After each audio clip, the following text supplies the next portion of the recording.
Hello everyone, my YouTube channel SK study में स्वागत है। आज का जो हमारा टॉपिक है वो है वर्णमाला।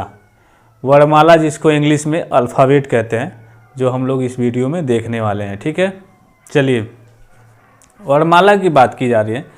चलिए वर्णमाला, वर्ण को देखते हैं। तो पहला वर्ण का मतलब होता है भाषा की सबसे छोटी इकाई। भाषा की सबसे छोटी इकाई को ध्वनि या वर्ण कहते हैं। जैसे भाषा का मतलब ये होता है बोलना। किसी भाषा संस्कृत के भाष शब्द से बना है और भाष का मतलब होता है बोलना। इसीलिए भाषा का सबसे छोटी इकाई जो होती है ध्वनि या वर्ण होता है, जिसे ध्वनि भी कहा जाता है, वर्ण भी कहा जाता है। ठीक है।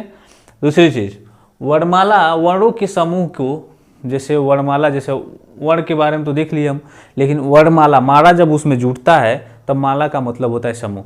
यानी वर्णों के समूह को वर्णमाला कहते हैं। यानी जो वर्ण होते हैं और वर्णों के जो समूह होगा उसे क्या कहते हैं हम लोग? वर्णमाला। यानी वर्ण प्लस माला यानी वर्णमाला। वर्णों के समूह को वर्णमाला कहते हैं। ठीक है फ्रेंड्स, ये हमारा क्वेश्चन बनता है। यहाँ से कुछ चीज़ें हम लोग देखते हैं। देखिए, जैसे हमने एक चीज़ लिया है राम को देख रहे हैं तो राम में 4 वर्ण है। राम में कितने वर्ण हैं?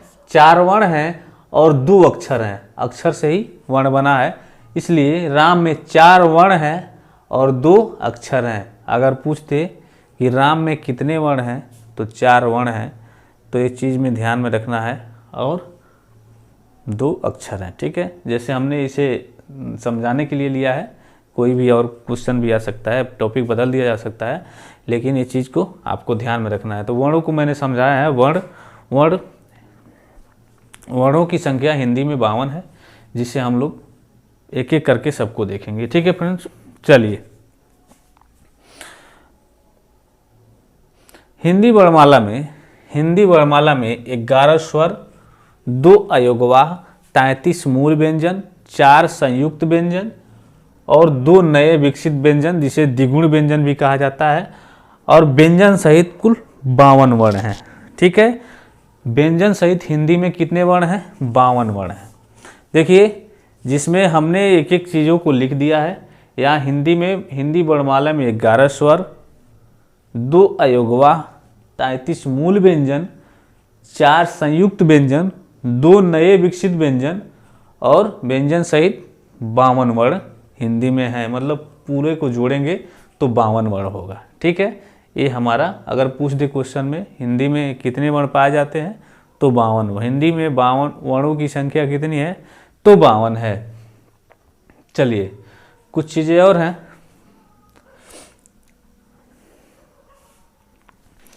वर्णमाला के मुख्य 3 भेद हैं। वर्णमाला में 3 भेद पाए जाते हैं। पहला स्वर, अयोगवाह, तीसरा व्यंजन।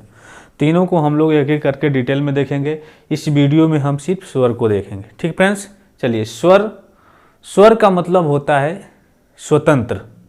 स्वर का मतलब होता है स्वतंत्र। वो किसी पर निर्भर नहीं होता, ये किसी के सहारे नहीं चलता है। बस स्वर को एक माइंड में फिट कर लीजिए कि स्वर मतलब स्वतंत्र होता है।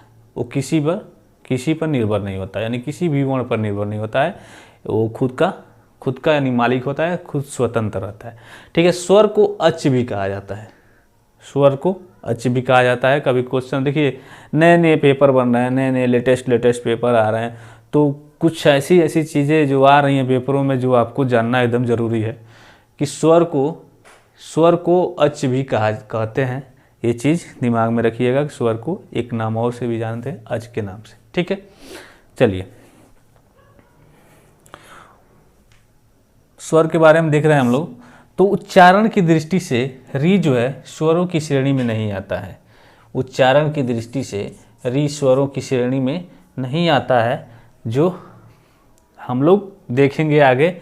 एक चीज़ ध्यान में रखिएगा कि अगर क्वेश्चन में आ जाए उच्चारण की दृष्टि से री को स्वरों की श्रेणी में रखा जाता है या नहीं रखा जाता है, तो आपको ये बताना है कि उच्चारण की दृष्टि से री जो है स्वर की श्रेणी में नहीं आता है। ठीक फ्रेंड्स, ये चीज़ आपको ध्यान में रखना है। दूसरी बात, यहाँ अ ई उ को अ ई उ री से ऋषि यानी अ यू री को मूल स्वर कहते हैं। एक चीज़ और देखिए, जहाँ से क्वेश्चन, जिस तरह से क्वेश्चन बनेंगे उस तरह से हमने इस वीडियो में लिया है। अ ई छोटा ऊ और री को मूल स्वर भी कहते हैं, मूल स्वर कहते हैं। एक क्वेश्चन पेपर में आया था लेखपाल में कि अ ई उ री को क्या कहते हैं, नहीं कौन सा स्वर कहते हैं, तो इन्हें मूल स्वर कहते हैं, इन्हें लघु स्वर भी कहते हैं। ठीक है, तो ये चीज़ भी ध्यान में रखना है आपको। अन्य सभी स्वर निर्मित यानी संधि स्वर हैं, जैसे ए ऐ ओ औ, जिसे संधि स्वर भी कहते हैं यानी संयुक्त स्वर भी कहते हैं। अभी क्वेश्चन में आ जाए संयुक्त स्वरों की संख्या कितनी है, तो 4 है, जो चारों जो ए ऐ ओ औ जो संयुक्त स्वरों की संख्या 4 है, जो 2 स्वरों के मेल से संयुक्त स्वर बनते हैं, ए ऐ ओ औ। कुछ चीज़ें और हैं, देखिए यहाँ आ जो है एक आगत या विदेशज स्वर है।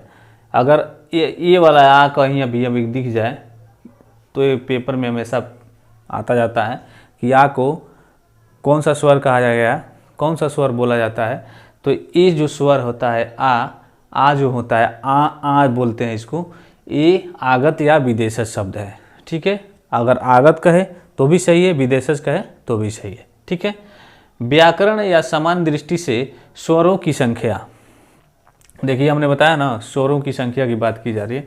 व्याकरण या समान दृष्टि से यानी मूल स्वर कितने हैं, तो व्याकरण या समान दृष्टि से स्वरों की संख्या 11 है और उच्चारण की दृष्टि से स्वरों की संख्या 10 है और पारंपरिक दृष्टि से स्वरों की संख्या 13 मानी गई है। यानी पारंपरिक जो किताबों में देखते हैं 13 पूरा, जिसको अनुस्वार भी जोड़ लिया जाता है, तो पारंपरिक दृष्टि से स्वरों की संख्या 11 है और मूल स्वर हमारे पारंपरिक दृष्टि से स्वरों की संख्या 13 है और जो हमारे सामान्य दृष्टि से यानी व्याकरण की दृष्टि से देखा जाता है तो मूल स्वरों की संख्या 11 है और उच्चारण की दृष्टि से देखा जाता है तो स्वरों की संख्या 10 है। जिसमें हमने बोला था ना, री को स्वरों की श्रेणी में, उच्चारण की दृष्टि से री को स्वरों की श्रेणी में नहीं माना गया, यानी नहीं रखा गया। उसी तरह कर रहे हैं, उच्चारण की दृष्टि से स्वरों की संख्या मात्र 10 मानी गई है और मूल स्वर 11 हैं और जो पारंपरिक दृष्टि से स्वरों की संख्या 13 मानी गई है। इस चीज़ को ध्यान में रखना है आपको, यहाँ से क्वेश्चन आपका छूटे ना और कहीं गड़बड़ ना करें आप। ठीक है, अब हम लोग यहाँ पे आते हैं स्वर भेद। ठीक है फ्रेंड्स, तो स्वर भेद के बारे में अगर हम लोग देख रहे हैं तो स्वर भेद को हम लोग देखते हैं तो स्वर भेद को 2 भागों में डिवाइड किया जाता है, उच्चारण के आधार पर और प्रयत्न के आधार पर। अगर स्वर की बात की जाए, स्वर को कितने भागों में डिवाइड किया जाता है, देखिए क्वेश्चन लेटेस्ट हो गए हैं, क्वेश्चन बहुत घुमा फिरा के बन रहा है, तो इस चीज़ों को ध्यान रखना है। उच्चारण के आधार पर अगर हम देख रहे हैं तो इसमें समझाना उच्चारण की दृष्टि से और प्रयत्न के आधार पर, प्रयोग के आधार पर। ठीक है, तो उच्चारण के आधार पर देखते हैं तो उच्चारण के आधार पर 2 भागों में बांटा गया, उच्चारण स्थान और उच्चारण काल। उच्चारण काल मतलब अवधि।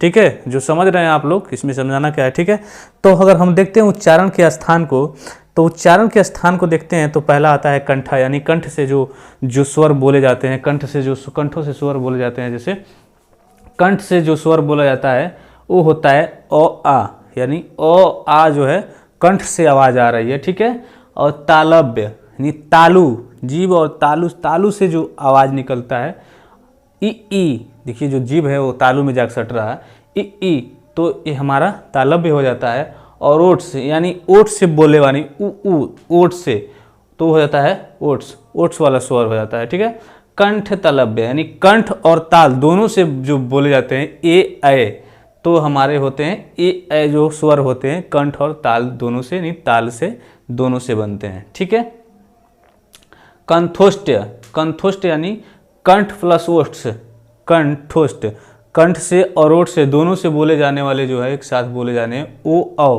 बोल के देखिए कंठोष्ट। ठीक है, तो मूर्धन्य जो री है, सबको पता है मूर्धन्य की श्रेणी जो है री में री की श्रेणी जो है मूर्धन्य में आती है। दूसरा हम लोग देखते हैं उच्चारण काल, यानी किस समय किसका प्रयोग किया जाता है उसका देखते हैं। तो हर्ष स्वर का मतलब होता है जिनको बोलने में कम से कम समय लगे उन्हें हर्ष स्वर भी कहते हैं। जैसे जिनको बोलने में कम से कम समय लगे, हर्ष स्वर यानी उनको लघु स्वर भी बोला जाता है। अ ई उ जैसे हमने यहाँ एक चीज़ बताया था आपको मूल स्वर, तो अ ई उ री से ऋषि री, ठीक है। अ ई उ री जो है हमारे लघु स्वर यानी हर्ष स्वर है, जिसको बोलने में कम समय लगता है। दीर्घ स्वर जिन्हें गुरु स्वर भी कहा जाता है, आ ई आ हो जाएगा, बड़ी हो जाएगी, बड़ा ऊ हो जाएगा, ए ओ जो हमारे हैं वो दीर्घ स्वर हैं, जिनको बोलने में हर्ष स्वर से ज़्यादा समय लगता है। स्वर से अधिक बोलने में जिसमें समय लगता है, हर्ष स्वर से अधिक समय लगता है, वो दीर्घ होता है। और दीर्घ स्वर से जो अधिक बोलने में समय लगता है वो प्लुप्त स्वर होता है, जिसे हम संवाद या कहीं नाटक वोटक में प्रयोग करते हैं, यानी किसी को स्मरण करते हैं वहाँ प्रयोग करते हैं। जैसे ओम हो गया, राम हो गया, किसी को आवाहन करते हैं वहाँ प्लुप्त स्वर का प्रयोग किया जाता है। ठीक फ्रेंड्स, ये चीज़ आपको ध्यान में रखना है। चलिए अब आते हैं प्रयत्न के आधार पर, यानी प्रयोग के आधार पर हम देखते हैं। तो मुख्य प्रयत्न और जिह्वा प्रयत्न, यानी जीव के मुख्य प्रयत्न पर बोले जाने वाले स्वर और जीव प्रयत्न पर बोले वाले स्वर, ठीक है। इस चीज़ को हम लोग देखते हैं। तो समृद्ध का मतलब ये होता है जिसको बोलने में, जिस स्वर को बोलने में लगभग मुंह बंद ही रहता है उसे समृद्ध कहते हैं। जिन स्वरों को बोलने में, अगर क्वेश्चन में जिन स्वरों को बोलने में लगभग मुंह बंद रहे उन्हें क्या कहते हैं, तो समृद्ध स्वर कहते हैं। जिसको ई उ बोल के देखिए मुंह आपका लगभग बंद ही रहता है, ठीक है, तो ये हो जाएंगे समृद्ध। दूसरी बात अर्ध समृद्ध का मतलब होता है जिनको बोलने में मुख का द्वार लगभग आधा बंद रहता है। कितना बंद रहता है? जिन स्वरों को बोलने में मुख का द्वार आधा बंद रहता है उन्हें अर्ध समृद्ध कहते हैं। जैसे ए ओ, ठीक है, ए ओ बोल के देखिए, ठीक है। इस चीज़ को आपको ध्यान में रखना है। तीसरी है विवृत का मतलब ये होता है जिन स्वरों के उच्चारण में, जिन स्वरों को बोलने में, यानी जिन स्वरों के उच्चारण में मुख का द्वार पूरा खुला होता है, यानी आ बोल के देखिए पूरा खुला रहेगा, तो हमारा हो जाएगा विवृत। और अर्ध विवृत का मतलब ये होता है जिन स्वरों के उच्चारण में मुख का द्वार आधा खुला रहता है उन्हें अर्ध विवृत कहते हैं। जैसे अ ए ओ ए औ, तो मुंह का द्वार लगभग आधा खुला रहता है, इन्हें क्या कहते हैं, मुंह का द्वार आधा खुला रहता है, उन्हें अर्ध विवृत कहते हैं। ठीक फ्रेंड्स, चलिए जिह्वा के प्रयोग से, यानी जीभ के प्रयत्न से जो बोले जाने वाले स्वर हैं, जैसे हम देखते हैं अग्र स्वर। अग्र स्वर का मतलब ये होता है जीभ का जो फर्स्ट वाली भाग होती है, आगे वाला जो भाग होता है आगे का, उसे अग्र स्वर कहते हैं। नहीं बोले अग्र स्वर किसे कहते हैं, तो ई ए यानी जीभ के, बोल के देखिए जीभ के आगे वाले भाग काम कर रहा है। ई ए जो जीभ के प्रयत्न से बने वाले जो स्वर हैं अग्र स्वर, ई ए, ठीक है, तो हमारे अग्र स्वर होते हैं। मध्य स्वर का मतलब होता है जो जीभ के बीच वाले भाग से बोले जाते हैं। जो जीभ के जो बीच वाले भाग से बोले जाने वाले स्वर जो होते हैं उन्हें क्या कहते हैं, मध्य स्वर, ठीक है। और पश्च स्वर का मतलब ये होता है जीभ के पीछे वाले भाग से काम करता है। जिस जीभ के पीछे वाले भाग से जो बोले वाले स्वर हैं आ उ ओ आ, देखिए जिसे आ हमने लिया है जो विदेशी शब्द है, ये जो पश्च स्वर की श्रेणी में आती है उससे भी आपको याद है। देखिए जितने हमने इसमें लिया है ना, जो चीज़ लिया है उसी आधार पे आपको क्वेश्चन सेम टू सेम पूछेगा, ठीक है। तो पश्च स्वर का मतलब होता है जीभ के पीछे वाले भाग से काम करने वाले जो स्वर हैं आ उ ओ, देखिए बोल के देखिए आवाज़ वहीं से निकलेगी, ठीक है, तो ये हमारे क्या हो जाते हैं, पश्च स्वर हो जाते हैं। ठीक है फ्रेंड्स, तो हमने इस वीडियो में पूरा डिटेल में ले लिया है, ठीक है। अगर वीडियो में, ये हमारा स्वर का वीडियो है, इसके बाद व्यंजन का आएगा। जैसे वर्णमाला में स्वर व्यंजन अवयव तीनों को देखना है, जिससे आपका वीडियो कंप्लीट होगी। ठीक है फ्रेंड्स, तो ये हमारा फर्स्ट वीडियो है, सेकेंड वीडियो भी आने वाला है, ठीक है। इसके बाद जो सेकेंड वीडियो आएगा उसको भी आप लोग देख लीजिएगा। लेकिन हाँ, इस वीडियो को बहुत अच्छे से हमने लिया है, ठीक है। अगर वीडियो अच्छे लगे तो लाइक करें, सब्सक्राइब करें, ज़्यादा से ज़्यादा शेयर करें। ठीक है फ्रेंड्स, थैंक यू, धन्यवाद।